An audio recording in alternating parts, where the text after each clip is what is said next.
Assalamualaikum warahmatullahi wabarakatuh. Selamat sore mahasiswa-mahasiswi Poltekkes Kemenkes Provinsi Bengkulu.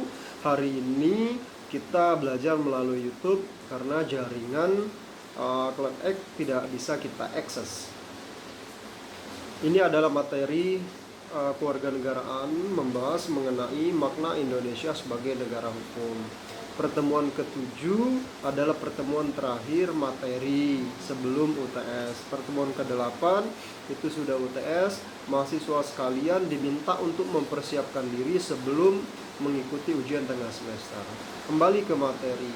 Konsep negara hukum yang berkembang pada abad ke-19 itu cenderung mengarah pada konsep negara hukum formal, yaitu pengertian negara hukum dalam arti sempit. Nah, dalam konsep ini, negara hukum itu diposisikan ke dalam ruang gerak dan peran yang kecil atau sempit. Seperti dalam uraian sebelumnya, bahwa negara hukum itu dikonsepsikan sebagai sistem penyelenggaraan kekuasaan pemerintahan negara yang didasarkan atas hukum. Nah, pemerintah dan unsur-unsur lembaganya itu dalam menjalankan tugas dan wewenangnya terikat oleh hukum yang berlaku. Peran pemerintah itu sangat kecil dan pasif. Nah, dalam dekade abad ke-20,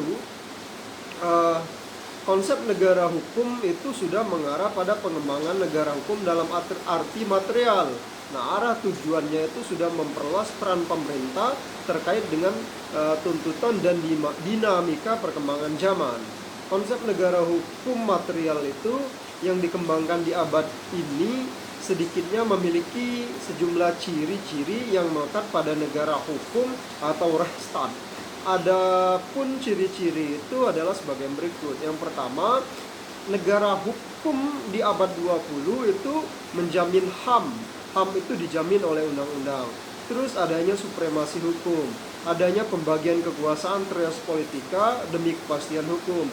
Terus adanya kesamaan kedudukan di depan hukum, juga peradilan administrasi dalam perselisihan, adanya kebebasan menyatakan pendapat, bersikap dan berorganisasi, pemilihan umum yang bebas, badan kehakiman yang bebas dan tidak memihak, juga badan yang lain itu tidak terikat satu sama lain.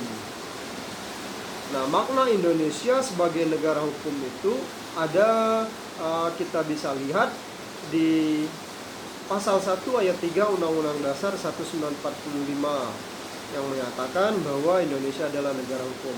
Lantas, bukti yuridis atas keberadaan negara hukum Indonesia itu dalam arti material tersebut, dia harus dimaknai bahwa negara Indonesia adalah negara hukum yang dinamis atau negara kesejahteraan, welfare state, yang membawa implikasi bagi para penyelenggara negara untuk menjalankan tugas dan wewenangnya secara luas dan komprehensif, yang dilandasi oleh ide-ide kreatif dan inovatif. Nah, makna negara Indonesia sebagai negara hukum dinamis itu esensinya adalah hukum nasional Indonesia itu harus tampil akomodatif, adaptif dan progresif.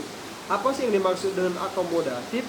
Akomodatif itu adalah mampu menyerap, menampung keinginan masyarakat yang dinamis. Makna hukum seperti ini menggambarkan fungsinya sebagai pengayom, pelindung masyarakat, dan tidak pernah usang. Dia akan mampu menyesuaikan dengan perkembangan zaman. Nah, adaptif itu juga harus diimbangi dengan adanya hukum yang progresif. Hukum progresif itu adalah hukum yang selalu berorientasi ke kemajuan. Dia berperspektif ke masa depan. Nah, makna hukum seperti ini menggambarkan kemampuan hukum nasional untuk tampil dalam praktiknya itu dapat mencairkan kebukuan-kebukuan dogmatika. Nah, hukum itu dapat menciptakan kebenaran yang berkeadilan bagi setiap anggota masyarakatnya. Lantas, apakah benar Indonesia itu adalah negara hukum? Apakah kalian percaya dengan hukum yang ada di Indonesia?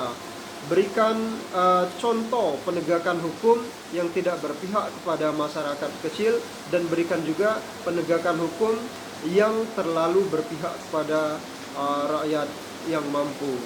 Sertakan di kolom komentar di bawah ini. Cukup sekian, terima kasih. Wassalamualaikum warahmatullahi wabarakatuh.